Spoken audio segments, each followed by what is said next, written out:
Buenos días, mi nombre es Desiree Rodríguez y estamos aquí en la Caja Machanga, un canal dedicado a la divulgación tanto de lengua como de literatura para secundaria y para bachillerato, aunque todo el mundo está bienvenido. Hoy vamos a continuar con el curso de introducción a la literatura y vamos a empezar con las figuras literarias. Este vídeo lo vamos a dedicar exclusivamente a todas las figuras literarias.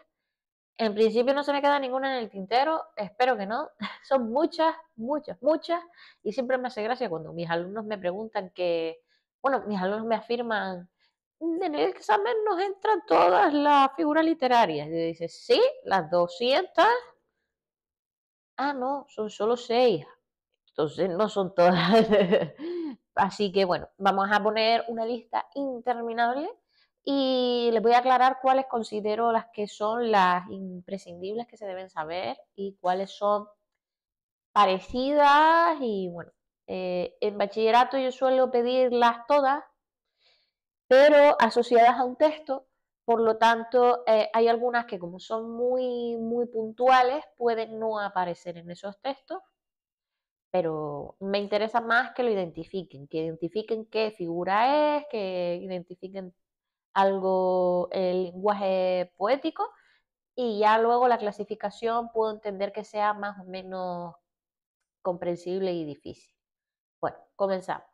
En este caso, al contrario de otras ocasiones, vamos a trabajar desde un PDF. Yo les entrego este PDF a mis alumnos, no les entrego mis PowerPoint. Los PowerPoint sencillamente los proyectos, pero en este caso sí les enseño fotocopias. Bueno, vamos a empezar con qué es una figura literaria. Una figura literaria también lo llamamos recursos estilísticos o recursos literarios. Son ideas ingeniosas para, generalmente con intenciones artísticas. En este caso, al ser introducción a la literatura, obviamente vamos a estudiar de manera artística, pero hacemos recursos estilísticos en todo momento. Por eso yo prefiero más que figuras literarias o recursos literarios, recursos estilísticos, porque es un tema de estilo, es decir, y la literatura es un tipo de estilo, el arte lingüístico, o sea, el uso lingüístico del arte es un estilo en sí. Por lo tanto, prefiero que se llamen recursos estilísticos. Y si ven que digo recursos estilísticos, pues ya saben que es lo mismo. Em, Esto yo los explico cómo. Cuando nosotros estudiamos pintura, por ejemplo, podemos estudiar pintura desde tres perspectivas diferentes. Podemos estudiar la pintura como historia del arte, ¿no? Ya eso, si has visto la introducción a la literatura, el primer capítulo, te habrás dado cuenta de cómo se puede estudiar la literatura. Pues bueno, eso coincidiríamos con la historia, ¿no? Con la historia de la literatura, de la pintura. Bueno, pues estudio este cuadro y tal. Y podríamos ver qué técnica se ha usado. Pues mira, ha usado estos materiales, ¿no? Ha usado óleo, ha usado acuarela, acrílico, en fin. Eh, Todos esos pigmentos o formas de pigmento yo las asocio a figuras literarias, a estilos de escribir. Después, por ejemplo, la selección de color. Pues puso este color en vez de este otro color y este color significa esta cosa. En esta época, además, este color implicaba esta cosa. Pues todo eso, en lengua, en literatura, lo traducimos a figuras literarias, a usos de la lengua que intencionalmente, y esto es importante, intencionalmente metemos en los textos literarios. De manera no intencionada utilizamos, por eso les digo, recursos estilísticos. Sí, aquí les puse ejemplos, eufemismos, los refranes, las críticas descarnadas. Vale, críticas descarnadas es insultos o super bestia, es lo que significa crítica descarnada. El eufemismo, saben que si vieron el capítulo de semántica, que también está en el canal, es el uso, las palabras que usamos para hablar del tabú de manera más suavizada. Precisamente en esa suavización aparecen metáforas. En el caso de los refranes, por ejemplo, era más largo un día sin pan. Eso es una hipérbole, ¿vale? Es una exageración. La hemos clasificado las figuras literarias en tres áreas, ¿no? Tenemos un área fónica, tenemos un área morfosintáctica con un montón de segmentos dentro de la morfosintáctica y después por otra los topos o figuras semánticas, ¿vale? La línea divisoria entre lo semántico y lo morfosintáctico a veces es un poco fina. Ahora hablaremos de una que yo suelo ponerlas juntas, pero bueno. Pido disculpas de antemano, tanto por mis ojos como por seguramente los ojos un poquito rojos. Hoy de repente me ha empezado una gripe y me está fastidiando un poquito, así que pido disculpas en antelación. Figuras fónicas. Las figuras fónicas tenemos la aliteración, la repetición de dos sonidos iguales o parecidos en una o más palabras consecutivas. Esto, por ejemplo, sería el suave sollozo de los tristes sauces, ¿no? Es el mismo sonido, la S, ¿no? Esos sonidos eh, conllevan que nos transmiten cosas. Por ejemplo, además una buena literación, ¿vale? Una mala literación, pues son sonidos repetidos sin más. Pero una buena literación, el objetivo el propósito de la literación es transmitir parte de la escenografía, es decir, de la ambientación al texto. Por ejemplo, el suave sollozo de los tristes sauces transmite tristeza, silencio, suavidad. Es más, yo les hago el ejercicio a mis alumnos de que me digan qué momento del día sucede el suave sollozo de los tristes sauces. ¿En qué momento del día? Siempre se me quedan un poco así y le digo, bueno, en la mañana, mediodía, noche oscura o noche con una luz tenue azulada de la luna, y entonces cuando yo empiezo a describirlo, todos me vienen a están de acuerdo conmigo. No, no, eso es un árbol negro, ¿no? Caído en un fondo azul oscuro, pero que es de noche, pero que está la luna ahí brillando, por lo tanto se ve bastante bien y no hay nadie. Y si tengo que ponerle un tipo de película, ¿qué va a salir después? Pues, si no sale un tío llorando por las esquinas porque la novia lo dejó, sale un vampiro. Entonces, esa literación, como se han dado cuenta, viene con sensaciones, transmite cosas.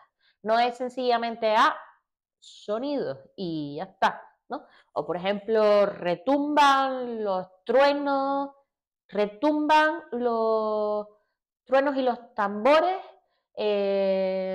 Sí, retumban los truenos y los tambores. Me lo estoy inventando, ¿vale?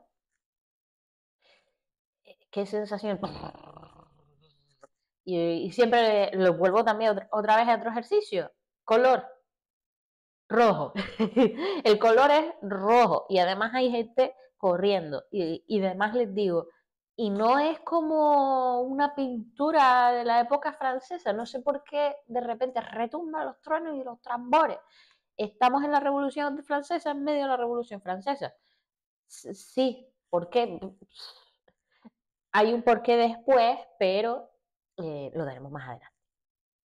Vale, la onomatopeya es, bueno, lo típico de los cuentos infantiles, ¿no? ¿Qué hace la rana? Cuac, cuac, ¿no? Croac. ¿Qué hace el pato? Pues cuac, cuac.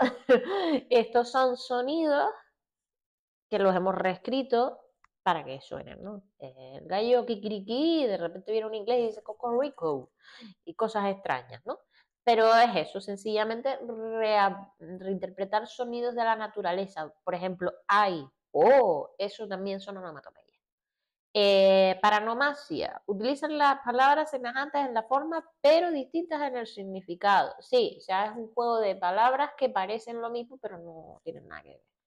Homonimia, esto es parte de la homonimia. Calambur, juego de palabras que consiste en formar una nueva expresión aprovechando las sílabas de la otra. Plátano es Oro parece, plata no es. Plátano. Eso es un calambur. Vale, vamos con las morfosintácticas, las que menos les gustan a mis alumnos. Bien. De supresión, es decir, eliminamos cosas. Tenemos elipsis, supresión de un elemento sobreentendido por el contexto. Aporta rapidez e intensidad. Pues sí, o sea, esto lo hacemos incluso, es una parte de los mecanismos de cohesión, es decir, ya de por sí viene instaurado en la lengua. Eliminamos cositas que ya se dan por ello. Pues vino Marta y ella se sentía súper mal y tal. Vino Marta contrariada, triste, desolada, ¿no? La elipsis después está junta con otras posibles, con otras posibles figuras literarias. Asíndeton. ¿Por qué Asíndeton tiene dos tildes? El misterio de cómo Word hace lo que le da la gana. Bueno, asíndeton es la supresión de las conjunciones, ¿vale? En un momento determinado, pues, digo, llegó, fue y me dio la bronca. Llegó, fue, me dio la bronca. Soy quito el ojí, ¿no? Es contrario de su contrario, que está más adelante, que es el polisíndeton, a, no, poli, mucho, ¿vale? Que es el uso de un montón de nexos coordinantes, y, ni, pero, en fin. Por adición o repetición, ¿no? Anáfora, repetición de una palabra o más al principio de cada verso, ¿no? Pues empieza la palabra de muerte, bla, bla, bla, bla, bla, bla, muerte, bla, bla. Bueno, uno de mis poemas favoritos. No quiero que la... No quiero que las chicas se queden sin novio, no quiero que los hijos cojan armas, no quiero, y empiezan, no quiero, no quiero, no quiero. Esto es poesía, eh, poesía social, es poesía social, vale. Que ya la daremos, ya la hemos dado con Pedro García Cabrera, los que estén en bachillerato para la PAU, ya eso lo hemos dado, y un vídeo en escala sobre Pedro García Cabrera, no sobre la poesía social, ya más adelante. Bueno, catáfora. Anticipación de lo que va a venir en el discurso realiza por una palabra, generalmente un demostrativo. Lo mismo que la elipsis. Esto es una deixis. Es un pronombre que anuncia algo posterior. Ahí la catáfora, la anáfora, que es uno anterior. Y en el caso de anáfora en literatura, es otra cosa, ¿vale? No son lo mismo. Pleonasmo, a mí el pleonasmo me gusta mucho porque yo hago mucho pleonasmo. El pleonasmo es utilizar palabras innecesarias que repiten cosas y que son un poco como, no me digas, en serio. Es un poco, pues, cállate la boca. No, ¿qué te vas a callar? ¿Qué te vas a callar si no es la boca? Pues, bueno, es simpático, es muy, muy expresivo, muestra mucha oralidad y también además un poco de informalidad, es muy para representar a una persona quizás de pueblo, en fin. Yo soy de pueblo, que no vamos a esconder. Polisíndeton, como le dije, repetición de nexos, y llegó, y se sentó, y ta. Tanto el asíndeton da rapidez como el polisíndeton. Lo que pasa es que el polisíndeton, la rapidez que da es una rapidez más ansiosa, ¿no? La otra es agilidad en el texto, entonces llegas más rápido a la información. Este no, este al empezar a decir y, pues puede generar, pues, por ejemplo, en un discurso está hablando un personaje, no, y llegué y lo vi y ta. Y claro, ya en ese polisíndeton viene ya incluso esa ansiedad y esa falta de aire. Enumeración. Hay varios tipos de enumeración. Con la enumeración hay que tener mucho cuidado, porque me van a decir, no, y el polisíndeton y el asíndeton no son enumeraciones. Sí, tú puedes hacer una enumeración polisindética o una enumeración asindética, es decir, con muchos nexos o sin ningún nexo. Lo puedes hacer. También puedes hacerlo gradativa, de ascendente o de descendente, como, yo qué sé, había una persona, un grupo, una gentío, la humanidad, ¿no? Un poquito, más, ¿no? Menos también. Luego caótica es la que se puso de moda mucho en las vanguardias y demuestra muchas cosas, entre ellas desorden, rebeldía, pero también caos. O sea, para eso se llama caótica, ¿no? La idea detrás es poner cosas que no tienen nada que ver juntas. Pues en un caso de ansiedad máxima, pues podemos mostrar, pues, llegó las paredes, la sangre en la pared, la ventana abierta, un trozo de tela negro y un muerto, ¿no? Eso sería ya como una escena muy de Agatha Christie, ¿no? Y ¿qué tendrá que ver una cosa con la otra? Ninguna, pero te tocará en tu cerebro ajustar esas piezas. Lo de bimembre, trimembre, cuatrimembre, quintuple membre, las cantidades de elementos que hay en la enumeración. A mí un alumno no me interesa que sepa, pues bimembre, si estás en primero de bachillerato y no sabes contar, tienes un problema. Pero no, a mí sí me interesa más que reconozcas que es gradativa, que es caótica, que es una enumeración en sí, el polisíndeton, asíndeton, me parece más importante. Reduplicación, repetición inmediata de dos palabras. Pues te quiero verde rama, eso es Lorca, ¿no? Esa repetición. Muy musical, muchas veces tienen ese sentido más bien musical. Connotación, repetición en serie de palabras que terminan o empiezan frases y versos, sí, concatenación, perdón. Pues empiezo con bla, bla, bla, verde y el siguiente empiezo con verde, por ejemplo. Repetición diseminada, pues el poema está ahí, va, y la palabra rosa aparece aquí, ahí, allá y allí. ¿Aparece muchas veces? Sí. ¿Por qué, dónde y cuándo? Pues ahí, de manera suelta. Anadiplosis, repetición en contacto de palabras. Es decir, lo mismo, muy parecido a la reduplicación, muy parecido. La diferencia quizás es en la cercanía y que no es solo una palabra lo que se repite, sino es varias palabras. Por ejemplo, blanco, blanco, azul, azul, negro, negro. No es solo la misma palabra. Vale. Enadiplosis, repetición a distancia de una o más palabras. Lo mismo. Ahora me dicen, pero entonces la repetición diseminada, ¿cómo diferencia? Diseminada de anadiplosis,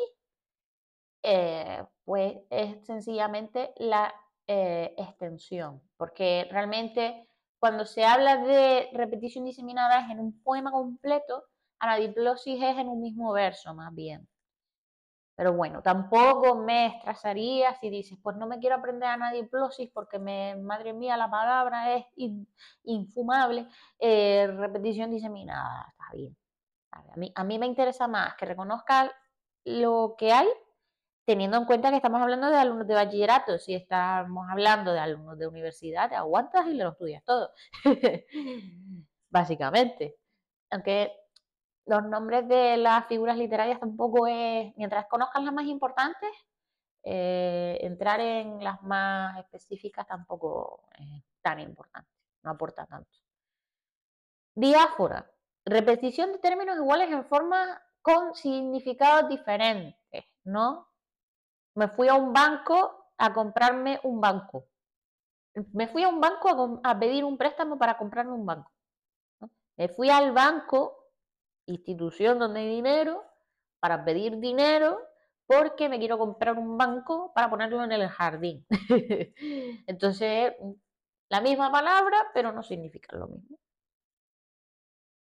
Vale, epífora, repetición de elementos iguales o similares al final de uno o más unidades sintácticas. Pues lo mismo que la anáfora, ¿no? Que empezamos al principio, ¿no? El principio del verso, todas las palabras son iguales, pues la diáfora, no, la diáfora no, la epífora, perdón, epífora es al final. Similicadencia, combinación de palabras de la misma clase al final del verso, sí. O sea, por ejemplo, termino todo en verbos, ¿no? Bla, bla, bla, bla, bla, llegó, bla, bla, bla, bla, se fue, bla, bla, bla, bla, bla, comimos, bla, bla, bla, todo la misma categoría gramatical al final. Se suele hacer con verbos, se suele hacer con pronombres, ¿no? Las típicas canciones de reggaetón que son insoportables, la mayoría, sobre todo las que son insoportables, porque no todas no son tan insoportables, hay alguna que es tolerable. Todas terminan en T. Voy a seducirte, a bailarte, a perrearte y todos los T habidos y por haber. Cuidadito. ¿Por qué? Porque si queremos hacer una obra artística y queremos... pues, yo me he estudiado las figuras literarias y quiero hacer un texto muy bueno, ¿no? Muy bonito y muy precioso, y lo que voy a hacer es similicadencia, para que después la gente me diga, ¿qué pasa? ¿Que no sabes rimar? Eh, pasa mucho precisamente por eso, por la ausencia de capacidad. Vale. Derivación. Intensificación expresiva mediante la acumulación de palabras de la misma familia léxica. Sí. A un gato felino tigre. Tenía unos ojos, ella tenía unos ojos de leona, de fiera indomable, de gata fiera. No, todo es y dentro de la misma. Al final lo que estás queriendo decir con eso es que pues tiene una mirada muy rasgada, generalmente ojos almendrados. Germinación. La germinación es una figura que consiste en la repetición de varias palabras de manera correlativa. Es decir, seguimos, es que es bueno, bueno, bueno. Eso es una germinación. Bueno, bueno, bueno. Vale. Tautología.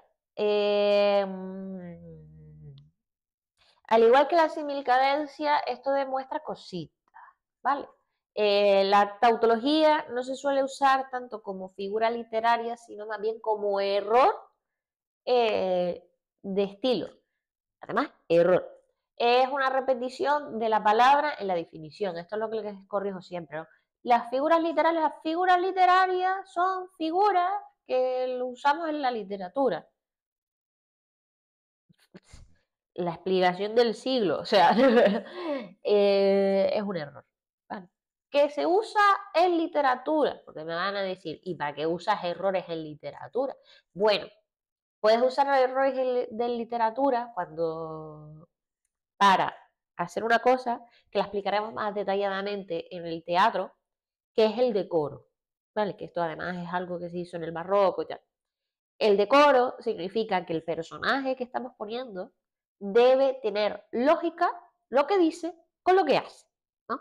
Y si yo planto un personaje de 6 años, ¿no? Un niño de 6 años, obviamente no va a presentar las capacidades lingüísticas que pueda presentar una persona de 20 años, ¿no?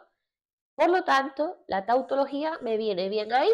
¿Para qué? Para demostrar que es efectivamente un niño de 6 años. Pasamos a las figuras de orden sintáctico. La primera es el hiperbatón. Truquito con los ton. Todo lo que termine en ton es gramatical. El hiperbatón, es que no es hiperbatón, ¿vale? Es hiperbatón. Que hay gente que me pone la tilde de la O, como por ejemplo el Word que de repente le puso 2 tildes a aquello allí. Casi todo lo que termine en ton, por no decir todo, es gramatical. Así que truquito para no confundir hiperbatón con hipérbole. Que eso me pasa hasta a mí, que de repente estoy diciendo, no, ¿por qué tal? Hiperbatón. No, la hipérbole. Bueno, el hiperbatón es el desorden sintáctico de las palabras. Por ejemplo, en vez de decir voy a mi casa yo voy, ¿no? Y queda ahí como, wow, precioso. Y estás diciendo tremenda tontería que es voy a mi casa. Pero lo reestructuro de tal forma que efectivamente suena más poético, y esto además se puso de moda mucho en el barroco. No es que tenga yo un día con el barroco, ¿vale? El barroco fue el movimiento literario con el que más confluyeron este tipo de técnicas. Ya saben que, bueno, si han estudiado el barroco, saben que lo que interesaba en esa época era enredar el rizo con la lengua, hacerlo lo más compleja posible, sobre todo en el culteranismo. Y claro, en ese querer enredar el rizo, pues surgieron cosas que no había antes o que sí había, pero no se usaban tanto en movimientos anteriores e incluso en movimientos posteriores. El hiperbatón es uno. El hiperbatón suele usarse para imitar el latín, ¿no? Para hacer unas falsas traducciones del latín, ¿no? Esto lo usa mucho Góngora. Vale. Paralelismo. El paralelismo, y aquí empezaremos a dar un par de estilos de paralelismo. El paralelismo es el uso de cosas repetidas, ¿vale? Y entonces me dicen, bueno, pero cosas repetidas, ¿cuántos hay ahí que son cosas repetidas? El paralelismo es la misma estructura sintáctica en el primer verso y en el segundo verso. Es decir, sujeto, verbo, complemento directo, sujeto, verbo, complemento directo, sujeto, verbo, complemento directo. Hay veces que está muy bien y que da ritmo y que, en fin. Y por otra parte, esto lo hacen mucho los alumnos a la hora de escribir pues opiniones y tal. Ahí no debería haber ningún tipo de paralelismo, ¿vale? Porque ahí lo que demuestra es pobreza sintáctica, ¿vale? Son cosas diferentes. El retuécano. Repetición de estructuras sintácticas con las mismas palabras, pero invirtiendo el orden, cambiando el sentido. Es decir, si yo te hago aquí, en el paralelismo, sujeto, verbo, complemento, en el retuécano te hago sujeto, verbo, complemento, complemento, verbo, sujeto. Entonces hago una cruz. Quiasmo. Ordenación de dos grupos de palabras de tal forma que el segundo invierte el orden del primero. Es decir, lo mismo, pero el retuécano es así, mientras que el quiasmo sí es espejo. O sea, el retuécano no es espejo, el retuécano es inversión. Queda en cruz. El otro no. El otro es en el mismo verso, sujeto, verbo, complemento, complemento, sujeto, verbo. Por eso se le dice espejo. Anacolut. Y este me gusta mucho por muchos motivos, entre ellos que una vez yo lo cometí. Se le considera falta de un error ortográfico, bueno, de redacción, mejor dicho. Tal es el punto de error de redacción que cuando se hacía comentarios de texto en la PAU, si encontrábamos dos anacolutos, ese examen estaba suspendido con un 0. O sea, así de heavy el asunto. Yo recuerdo haber hecho uno cuando empecé, ¿Segundo? No, primero de bachillerato. No, primero de bachillerato. Era primero de bachillerato. Recuerdo eso, que hice una lectura, lo típico de, venga, leamos opiniones, venga, tal. Pues leí mi opinión y hice un anacoluto y recuerdo que la profesora, que la voy a nombrar Juani, que además seguro que me ve, lo escribió mi anacoluto entero, pero entero. La tremenda pizarra escribió todo mi anacoluto y claro, empezaron ahí a analizar sintácticamente a ver qué demonios era esto. O sea, el anacoluto lo que es realmente es que no es que el sujeto y el verbo no coincidan, eso es una falta de concordancia. Es algo todavía peor, es que nada tiene nada que ver. O sea, lo lees y no tiene nada que ver con nada. Y suele pasar y por dos motivos. Uno es porque eres Santa Teresa de Jesús y como eres Santa Teresa de Jesús, un error ortográfico, no, un error gramatical no te lo cuentan ni te lo llaman recurso estilístico. O eres un simple mortal como yo y se considera un error ortográfico porque quisiste decir muchas cosas a la vez y no tuviste la paciencia de decir, chico, verbo, o sea, sujeto, verbo, complemento, un punto, una de más, una coma, otra vez sujeto, verbo, complemento, un punto, complemento, verbo, punto, subordinada, viene en ella, es pues ni siquiera es una subordinada sin terminar, o sea, es algo que no tiene nada que ver, o sea, que no tiene ni pies ni cabeza. Yo una vez con una alumna le encontré un anacoluto, me sentí importante ese día porque fue la primera vez que encontré un anacoluto en un ejercicio de un alumno y fuimos, porque lo hicimos juntas, capaces de sacar 5 frases de un anacoluto. Terrible, terrible. Pero claro, si eres Santa Teresa de Jesús, es un recurso estilístico. Seguimos, encabalgamiento. Esto se da en poesía. ¿Y qué es? Pues claro, tú lees el poema y gramaticalmente lo que tú lees y lo que tú traducirías a prosa no coincide. Me explico. Empieza un verso y la frase termina en el siguiente verso. Por lo tanto, a la hora de leerlo, no podemos parar, tenemos que seguir. Por eso se llama encabalgamiento, porque uno encabalga lo otro, o sea, se enlazan. Bimembración, paralelismo, pero en un mismo verso. Esta, por ejemplo, es una de esas cosas que tú dices, bimembración. No te aprendes bimembración, no pasa nada. Paralelismo y ya. Poliptoto o poliptote. Yo lo digo como poliptote, ¿vale? Pues políptoto, que le faltaría una tilde, políptoto es horrible. Repetición de nombres en varios casos, un verbo en distintos tiempos, ¿vale? Pues la palabra, casos, a ver, hablamos de casos en latín, no casos en español, ¿vale? El concepto de caso en latín, o sea, la misma palabra conjugada, la misma palabra, pues, gato, gata, con modificaciones, ¿vale? Con modificaciones gramaticales. Y complexión, repetición de un vocablo en el comienzo y en el final de la cláusula. Es decir, muerte, bla, bla, bla, bla, muerte. No sé si sobreviviré esta gripe o esta gripe sobrevivirá a mí, no lo sabremos. Se lo contaré en el próximo capítulo. Bueno, pasamos a figuras léxicas y semánticas. Comenzamos con la comparación o el símil. Ojito con la comparación y el símil. Mucho ojito. ¿Por qué? Porque después en los topos, que son otro tipo de figuras semánticas, lo tenemos que tener de referencia, porque muchas de ellas van a surgir a través de la comparación o el símil. Pero bueno, como lo hemos clasificado así, pues lo dejamos así. La comparación o el símil son dos elementos que los comparamos, ¿no? Con palabras de por medio, ¿no? Tu pelo es como el oro. ¿Por qué? Pues porque es amarillo, ¿no? Vale, la antítesis, el oxímoron, la paradoja, y ya está. Y la sinestesia, que debería aparecer por ahí, son unión de cosas y dependiendo de esas dos cosas, qué relación tengan, serán una u otra. Vale. Pues literalmente la sinestesia que no aparece. Literalmente la sinestesia que no aparece, la incluiré.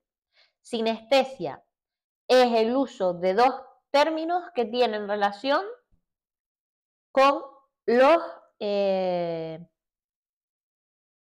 sentidos. Es decir, por ejemplo, voces blancas. Las voces las oyes, el blanco lo ves. Esa es la idea.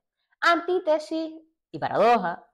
La antítesis y la paradoja tienen en común que son dos cosas contrarias. Pero esa contrariedad conlleva la relación entre ellas. Es decir, si yo te pongo noche y día y no te hago relación especial, pues son una antítesis, son dos cosas diferentes y ya está, ¿no? Pero la paradoja son la combinación de dos cosas diferentes, pero que después llevan a una idea nueva con conceptos muy profundos. Por ejemplo, vivo sin vivir en mí. ¿Cómo es posible? Yo puedo vivir y puedo no vivir, pero es imposible vivir y no vivir en ti mismo. ¿Qué implica vivir y no vivir en ti mismo? Lo que implica es que tienes depresión, ¿no?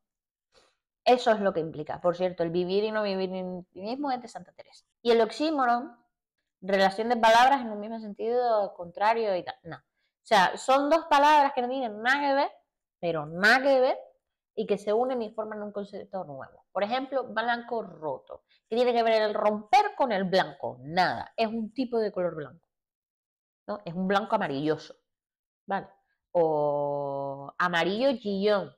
Bueno, amarillo chillón, si fuerzas la máquina, es una sinestesia, ¿no? Porque chillarlo y es por el oído y el amarillo lo ves. Pero si fuerzas un poco la máquina, vale. Ironía y sarcasmo, cuidadito con ironía y sarcasmo, porque la ironía significa cuando algo nos pasa o algo pasa y resulta que es involuntario, ¿no? Mientras que el sarcasmo es totalmente voluntario. La idea de la ironía es que, pues, por ejemplo, pongo un personaje, ¿no? Y, pues, no sé,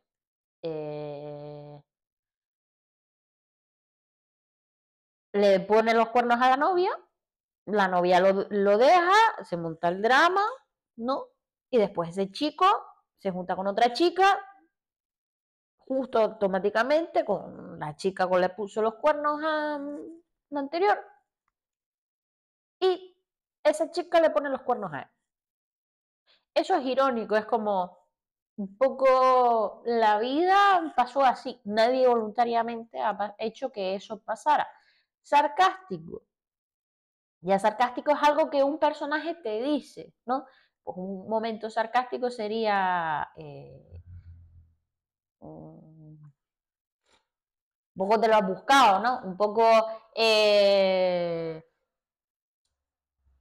reírte de la persona que le pasó eso, ¿no?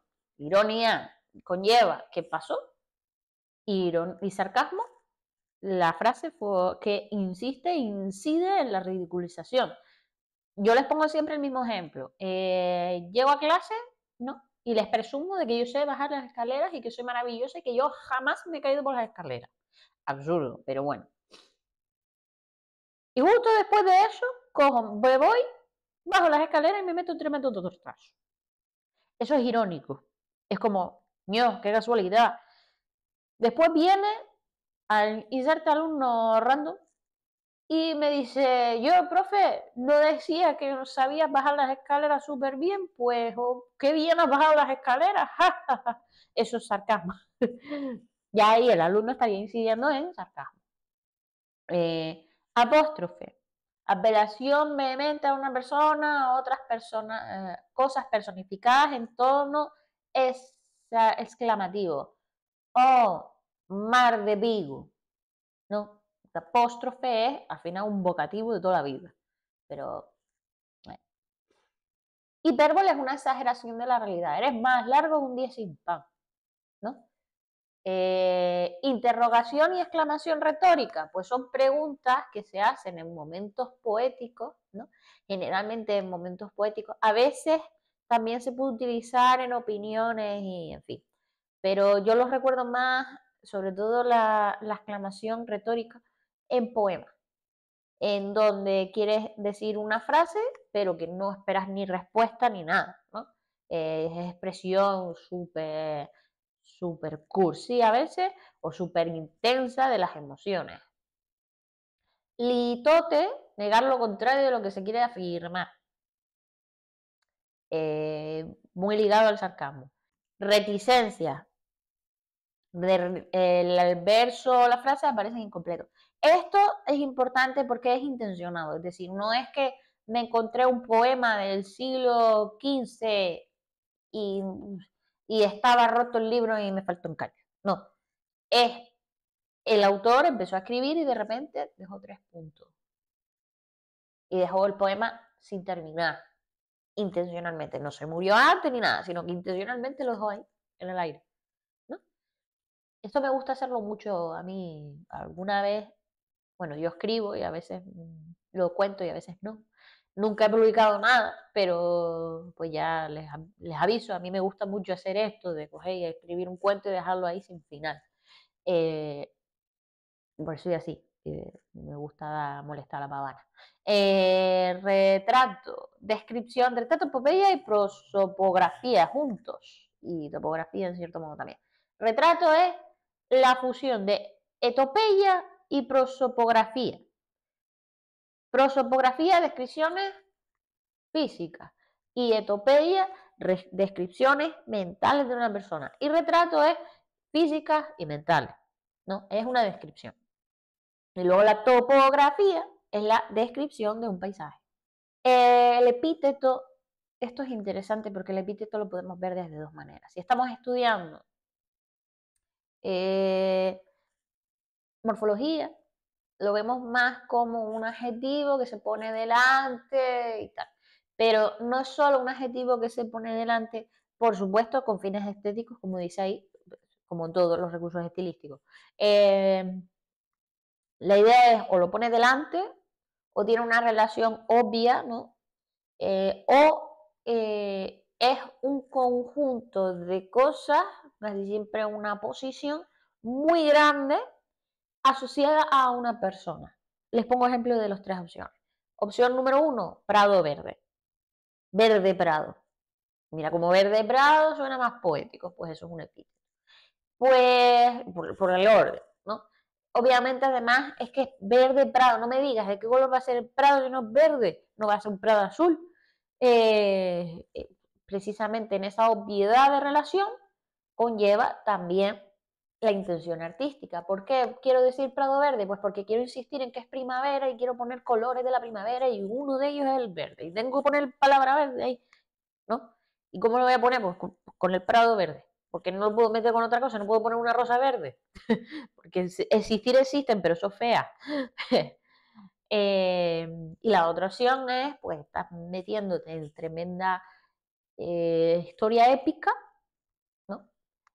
Una de ellas, pues, Gilgamesh, pues, Odiseo, Ulises, el mismo, Hércules, bla, bla, bla, bla, bla, bla, o el Cid. Y de repente dice, ah, sí, el Cid campeador. ¿Y qué es campeador? Campeador, ¿no? Es una persona que es una máquina en el campo. O sea, en el campo de batalla. No es que sea el máximo campestre aquí. Es sencillamente una persona que tiene unas capacidades militares impresionantes, ¿no? Pues eso es un epíteto también, ¿vale? En el caso de campeador, pues es un adjetivo. Pero, por ejemplo, Nausicaa, la de los brazos blancos. Dicen, ¿por qué brazos blancos? ¿Por qué brazos blancos? ¿Por qué? Pues porque el canon estético de Grecia y tal. Nausicaa es un personaje de Ulises, ¿vale? Es una de las chicas con las que intenta ligar, porque también es verdad que en Grecia la fidelidad era una cosa así, de aquella manera. Los hombres no tenían que ser fieles, las mujeres sí. Y pues Ulises tiene un par de aventurillas, un par de amiguitas, y una de las amiguitas es Náusica. ¿Qué pasa? Que Náusica es una princesa y virginal y muy mona y muy todo, y ella le dice que, mira, me gustas mucho, te quieres casar conmigo, y él le dice, no, yo ya estoy casado, y ella pues se trauma y se suicida. Y su característica principal es que tiene los brazos blancos. Y cada vez que la nombra, Náusica, la de los brazos blancos. En fin. Vale, las últimas tres, técnica del nombrar o concepto. A mí me gusta más técnica del nombrar. Básicamente es nombrar elementos artísticos o obras literarias o géneros literarios o ópera o lo que sea artístico, y con ese nombrar pues ya elevas el poema a otro nivel. Esto es muy del modernismo, ¿no? Es muy de Odiseo. Ya está. Ya hice todo. Pues, por ejemplo, hay una novela que se llama Ulises. La novela es lo que es, pero como el título es Ulises, pues parece más de lo que es. Que bueno, que la novela es lo que es, pero no es para todos los públicos. Es una novela bastante difícil de leer, muy difícil. Porque tiene muchas técnicas y muchas historias, ¿vale? Es muy, muy moderna. Dilogía, empleo intencionado de dos significados diferentes de una misma palabra, ¿no? intencionado además de las dos. No sabría ponerles un ejemplo, pero básicamente pues poner la palabra y érase un hombre pegado a una nariz. Eso es una dilogía. Esa érase un hombre pegado a una nariz, pues literal, es una imagen también. Ya veremos las imágenes. Eh, pues literal, un hombre y una nariz. Pero también tiene otro significado, que es que como era una burla a Góngora, lo que se estaba refiriendo es que no solo es que tenía una nariz muy grande, que también, sino que además era judío, por eso tiene la nariz muy grande. Una tirada de caña ahí. Bueno, una tirada una tirada de puntas, mejor dicho. Sinonimia, pues palabras sinónimas. ¿Para qué? Pues para crear intensidad, retardar, por ejemplo, retardar la acción. A veces es interesante, ¿no? El que va a pasar algo. Y esto ya lo daremos en teatro, sobre todo cuando vemos una película, por ejemplo. Quiero retardar el momento de la muerte de alguien. ¿Qué hago? Pues estoy en una lucha con espadas, pues retardo. Y pongo la espada despacito, despacito, despacito, despacito. Eso en las películas lo hacemos. En teatro lo puedo hacer. ¿Cómo lo hago en literatura? Pues escribiendo más. Descripciones, y después palabras una y otra, iguales y tal. Sí. Topos. De aquí los más difíciles y los que se suelen pedir. Empezamos, sin duda, por la metáfora, que es la más compleja y es la base de todas las demás. La metáfora es parecida al símil, la que dijimos, de un elemento que se compara con otro, pero la comparación no está hecha. ¿Qué significa eso? Que yo te pongo los dos elementos o un elemento solo y luego ya tú haces el ejercicio de descubrir qué relación hay ahí, ¿no? Mientras que el símil, yo te hago la matemática, ¿no? El pelo es, tu pelo es como el oro, y tú dices, ah, sí, porque es amarillo, pues yo te digo el oro de tu cabeza. ¿Cómo que el oro de tu cabeza? ¿Qué significa el oro de tu cabeza? ¿Tiene una corona de oro? No, es que el pelo es rubio. Luego hay miles de estilos, ¿no? La impura, apareciendo los dos términos, ¿no? Pues es eso al caballo entre el símil, ¿no? Pero el símil ya es como el oro de tu cabeza, el oro de tu pelo, ¿no? El oro de tu pelo. Dice, ah, estás hablando del color. Pero ya después directamente te pongo el oro de tu cabeza, ya te buscas la vida. Tu oro, tiene oro, las monedas, no sé, los dineros de la chiquilla, no, es el pelo. Metáfora aposicional, se une por una posición explicativa, sí. Pues Náusica de los brazos blancos sería una metáfora de aposición. Pues sí, podría ser porque realmente lo que estás queriendo decir ahí, con lo de que tiene los brazos blancos, es que es una princesa, por eso no ve la luz del sol y por eso tiene los brazos blancos, porque no se dedica a trabajar en la tierra. Así que puede ser que sí. Superpuesta, una metáfora implica otra. Ah, sí, ojo, la metáfora superpuesta con la alegoría. ¿Qué conlleva? La superpuesta es que una metáfora lleva a otra, que lleva a otra, que lleva a otra, la vida lleva a otra. La vida son los ríos que van a la mar, que es el morir. La vida es un río, uno más uno son dos. Queda nada más otra, que es el morir, que es las dos. O sea, son dos metáforas, una implica la otra. Y la metáfora descriptiva, un término real evoca otros términos. Un término real evoca otros términos significaría que yo, hablando de, por ejemplo, las perlas de tu boca, hablo del color de tus dientes, pero también hablo de la textura suave, de que es al final un tipo de hueso, bueno, las perlas no son huesos, pero que brilla, en fin, me interesa que conozcan la metáfora impura y pura y ya está. No hace falta volverse loco. Es más, si no se estudian la pura y impura, no las distinguen, no me estresa. Me estresa más que sepan diferenciar entre símil y metáfora. La diferencia esa es más importante. Vale, eufemismo, pues ya lo vimos con el tabú, sencillamente es un tipo de metáfora que usamos para hablar de algo tabú. El símbolo, ojito con el símbolo y con la alegoría. El símbolo es efectivamente una metáfora, pero esa metáfora es tan pura, tan perfecta, que yo ni siquiera necesito sentarme a explicarla. Esta es la cosa con el símbolo, que yo, por ejemplo, les pongo y les hago un dibujito, porque también además los símbolos se dibujan también mucho. Yo cojo una paloma blanca, le pongo un laurel ahí. ¿Qué? Ah, claro, sí, la paz, o sea que es el símbolo de la paz, ¿no? Vale. Te pongo este color, ¿no? Azul. Dice, ¿qué? Ah, sí, profe, príncipe azul. Ah, o sea que este es el color de la nobleza, ¿es lo que me quieres decir? Ah, vale. Esos son símbolos. La alegoría, por el contrario, podría ser, por ejemplo, un texto grande, un cuento, ¿no? En donde metáfora tras metáfora, tras metáfora, tras metáfora, tras metáfora, generamos una idea nueva, ¿no? Por ejemplo, Caperucita Roja es una alegoría. Eh, Casi todos los cuentos infantiles son alegorías.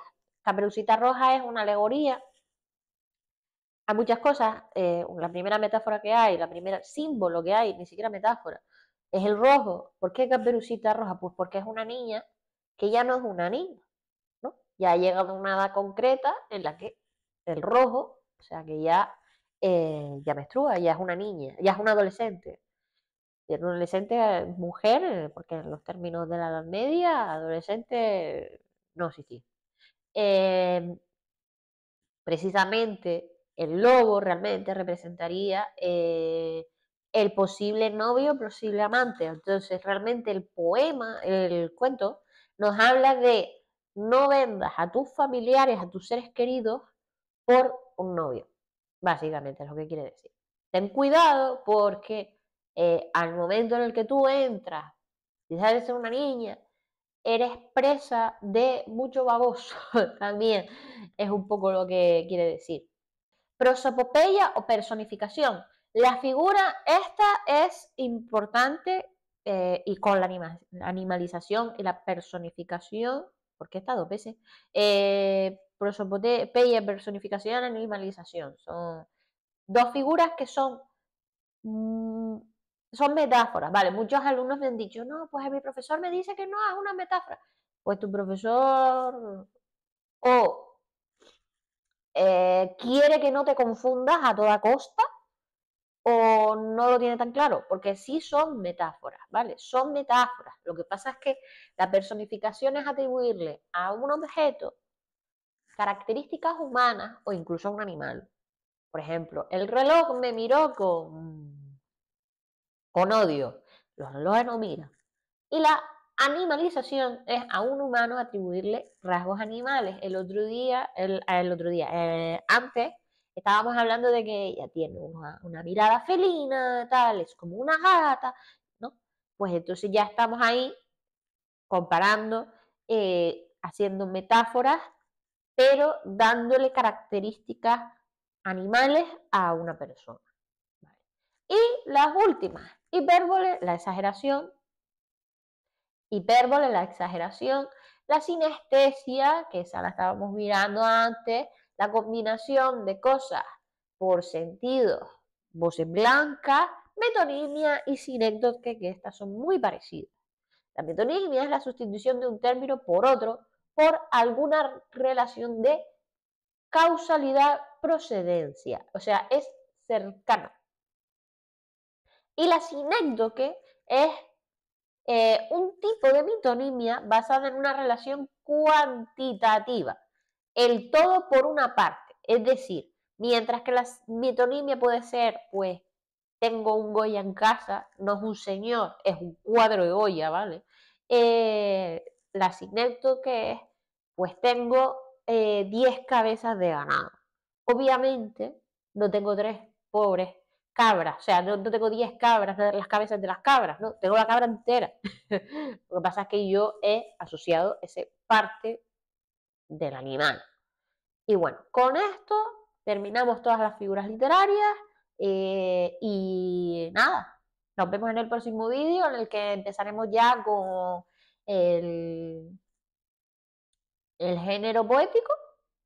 No tengo claro si es el género poético o el género narrativo lo que viene después, pero bueno, vendrán ellos, esos tres, vendrá el teatral y ya empezaremos otra vez con sintaxis. Nada, muchas gracias por ver este vídeo, espero que les haya sido útil y nada, nos vemos en el próximo vídeo. Chaito.